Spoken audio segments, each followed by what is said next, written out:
Bonjour à tous, alors aujourd'hui je vais vous montrer comment lancer des jeux de GameCube depuis une clé USB sur une Wii craquée. Donc pour cela nous allons utiliser le homebrew qui s'appelle Nintendont qui va permettre de créer des jeux en point ISO et de les lancer sur la Wii.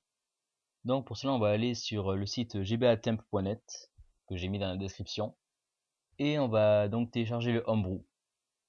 Alors c'est un homebrew qui a été développé par l'équipe de la GBAtemp que je remercie fortement car ils font vraiment un travail super. Alors pour le télécharger, on va d'abord aller dans la partie Download qui se situe en bas et on va choisir de télécharger la release version.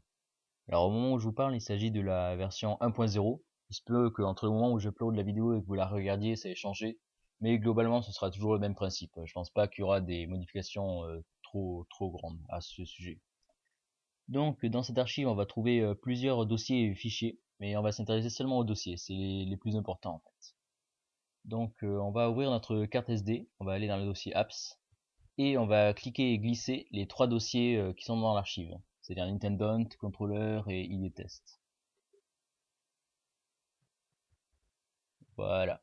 Alors maintenant on va aller dans le dossier Nintendont et on va se rendre compte que sur les trois fichiers en fait il y en a deux qui sont obsolètes, c'est-à-dire ils ont été créés mais ils sont pas à jour.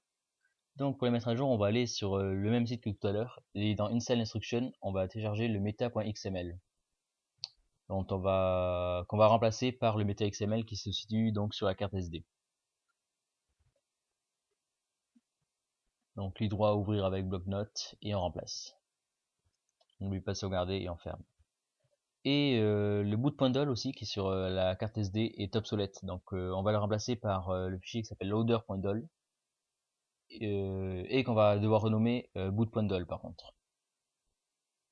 Donc pareil, on le clic glisse dans apps sur la carte SD.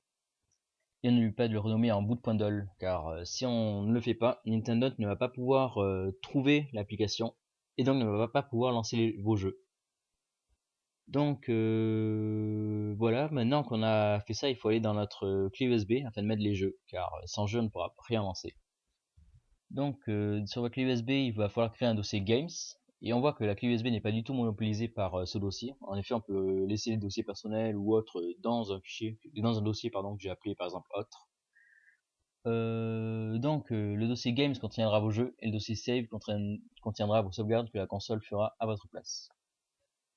Donc on va aller dans le dossier Games et on va voir que les jeux n'ont pas forcément de nom précis à avoir.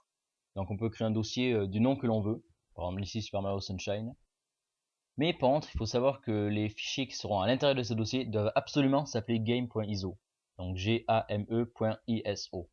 Si vous ne les appelez pas comme ça, Nintendo ne pourra pas trouver vos fichiers et donc ne pourra pas lancer vos jeux. Donc une fois que ceci est fait, c'est basiquement prêt, il ne nous reste plus rien à faire. On va lancer ça sur la Wii et on se retrouve pour une deuxième partie de la vidéo.